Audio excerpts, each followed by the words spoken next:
সালিশ বসে গ্রামে, সেখানে আমি তেমন কোনো বিচার পাইনি। শুধুমাত্র 20,000 টাকা দিয়েছিল সালিশে আমাকে।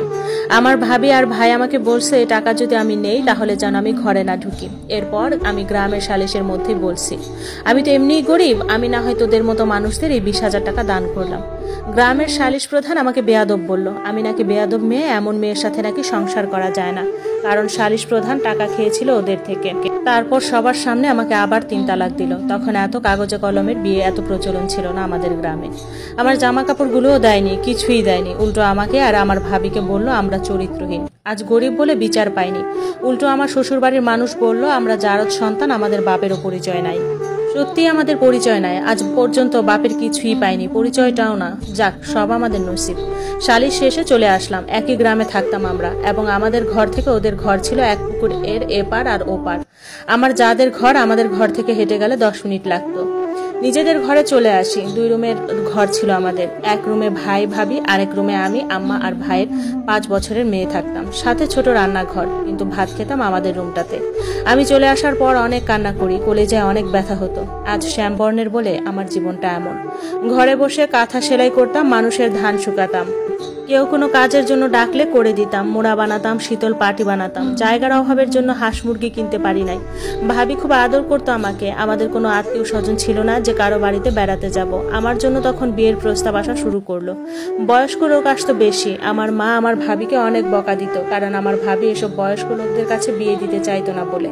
কিন্তু মা বলতো এই জামাই তালাক দেওয়া বেডির জন্য রাজপুত্র কই পাবি। এইসব নিয়ে ভাবিকে অনেক গালাগালি করতো আম্মা। কিন্তু ভাবি বলতো বুড়া বেটার কাছে কেন বিয়ে দিব, দরকার হলে ঘরের পালা বাঁধবো। এরপর মধ্যে ভাবি অনাকাঙ্ক্ষিতভাবে আবার গর্ভবতী হয়ে যায়।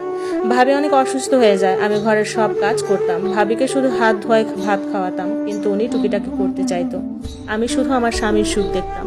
অনেক সুখে আছে ওরা। ও যে বাড়িটা করেছিল সেটা বিক্রি করে দেয়, বিক্রি করে নাকি বউকে গয়না কিনে দেয়, আর বাকি টাকা ব্যবসার জন্য রাখে। ওরা অনেক সুখী পরিবার ছিল, দেখলেই চোখ জড়িয়ে যেত। আর আমার মনে শুধু আগুন জ্বলতো, কিন্তু চোখে কোনো পানি আসতো না। এর মধ্যে বর্ষাকাল আসে। বর্ষাকালে তেমন কাজকর্ম থাকে না। ভাবির শরীর এত খারাপ যে বলার মতো না। ওনাকে ডাক্তার দেখাইতেই জমা টাকা সব চলে যায়। ওনার জরায়ের মুখ খুলে যায় 4 মাসের সময়। তখন মেডিকেলে ভর্তি করায়, আবার সেলাই করে দেয়। এসব নিয়ে অনেক টাকার বিষয় ছিল। আমার একটা চেন ছিল, সেটা আমি বিক্রি করে দিই ভাবির চিকিৎসার জন্য। আমার ভাবি সবসময় বলতো আল্লাহ আমাকে অনেক সুখী করবেন।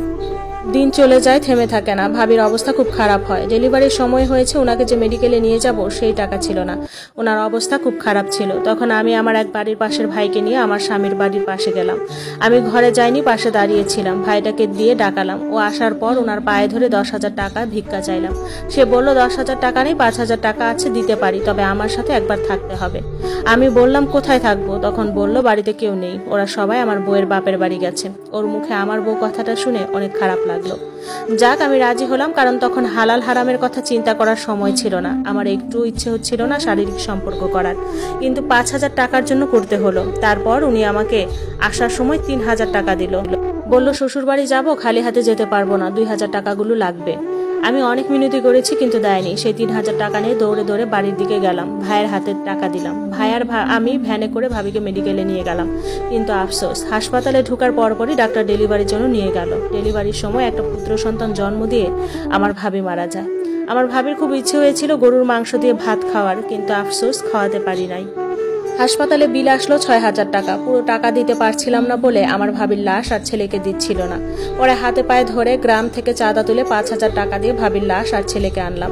ছেলেটা খুব কান্না করতেছিল। আমার চোখে যেন পানিরা বিদ্রোহ করেছে, তারা আসতেছেও না। পরে গ্রামের চাঁদার টাকা দিয়ে দাফন কাজ শেষ হলো। আমার ভাইয়ের ছেলেটার জন্য যে দুধ কিনবো সেই টাকাও ছিল না। পরে ঘরের কলসি বিক্রি করে 17 টাকা দিয়ে 1 কেজি দুধ কিনি। অভাব যখন দুয়ারে দাঁড়ায়, প্রিয়তম আমার শোক তখন ভুলে কাজে বের হতে হয়। ভাবি মারা যাওয়ার 2 দিন পরে আমার ভাই কাজে যায়। ভাই কাজ থেকে ফিরলে বাজার আনে আর ঘরে আগুন জ্বলে। টাকার অভাবে ভাবির 4 দিন না কুলখানির মিলাদও পড়াতে পারি নাই।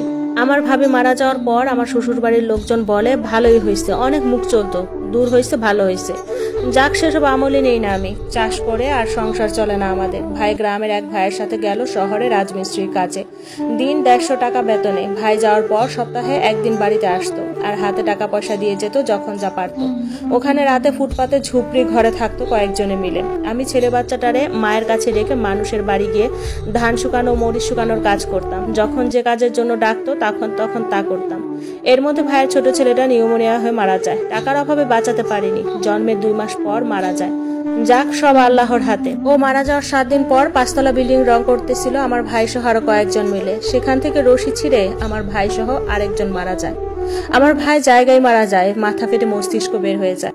আমার পরিবারের সবার বিদায় বেলা এসেছে। আমার শাশুড়ি গ্রামের অটায় ওনার অভিশাপে নাকি আমাদের জীবনগুলো এমন হয়েছে। ওনাদের অভিশাপ নাকি অনেক কিছুর সাথে সাথে ফলে যায়। আমার ভাইয়ের মৃত্যুর সংবাদ আমার মা সহ্য করতে পারে না। মানসিক রোগী হয়ে যায়। ঘরে দড়ি দিয়ে বেঁধে রাখতে হতো। দড়ি দিয়ে বেঁধে আমি কাজে যেতাম আর ভাইজিটাকে পাহারা দিতে বলতাম। একদিন কাজ থেকে ফিরে দেখি মা নাই। ভাইজি ছোট মানুষ, বাচ্চাদের সাথে খেলতেছিল। মাকে খুঁজতে খুঁজতে বাজারে গিয়ে পেলাম। এরকম প্রায় সময় মা ঘরের বাইরে চলে যেত, উধাও হয়ে যেত। পরে খুঁজে বের করতাম। মা পাগল হোক আর ছাগল হোক, মা তো মাই, তাকে তো আর ফেলে দেওয়া যায় না। এভাবে বছর পার হয়, মা আর সুস্থ হয় না। রান্নার জন্য পাতা আর লাকড়ি খুঁজতে আমার ভাইজি জঙ্গলের দিকে যায়। যেখানে একটু গাছপালা বেশি সেখানে একটা সাপে কামড় দেয়। আমি মানুষের বাড়িতে কাজে যাই। সকালের দিকে খবর পাই আমার ভাইজিকে সাপে কাটছে। তাড়াতাড়ি বাড়িতে যাই। ওখান থেকে প্রতিবেশীদের সাহায্যতে ওঝার বাড়িতে যাই, কিন্তু বিষ নামাতে পারে নাই। আমার ভাইজি আল্লাহর কাছে চলে যায়। ভাইজি একটা নতুন জামা চেয়েছিল, কিন্তু আফসোস একটা নতুন জামা তাকে দিতে পারিনি। দোয়া করি আল্লাহ তোদের জান্নাত দিক। এই দুনিয়ায় সুখ পাস নাই, ওই দুনিয়ায় আল্লাহ সুখ দিক। ভাইজি মারা যাওয়ার পর ভীষণ অসুখ হয় আমার। তারপর থেকে কাজকর্ম তেমন করতে পারতাম না। আমার স্বামীদের অবস্থা অনেক ভালো, অনেক বড় লোক, খুব সুখে আছে। আমার শাশুড়ি মারা যায়, ভাসুরের ছেলেকে বিদেশে পাঠায়। আল্লাহ ওনাদের অনেক সুখ দিয়েছেন। দোয়া করি আল্লাহ আরো সুখ দিক। তারপর কিছু মনে রাখতেও পারতাম না, ভুলে যেতাম সব।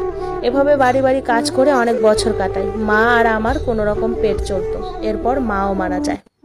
আমিও বৃদ্ধ হয়ে অসুস্থ হয়ে যাই। কাজকর্মে জোর পাই না। এদিকে যাদের জায়গায় থাকতাম তারা নাকি বাড়ি করবে, এজন্য জায়গাটা থেকে উচ্ছেদ করে দেয়। এরপর শহরে আসি, ভিক্ষা করি। ভিক্ষা করেই জীবন যায়। এখন আর আগের মতো হাঁটতে পারি না। জানি না উপরওয়ালা কখন ডাক দেয়। এই দুনিয়ায় তো সুখ পেলাম না, এবার আল্লাহ যদি জান্নাতে সুখ দেন।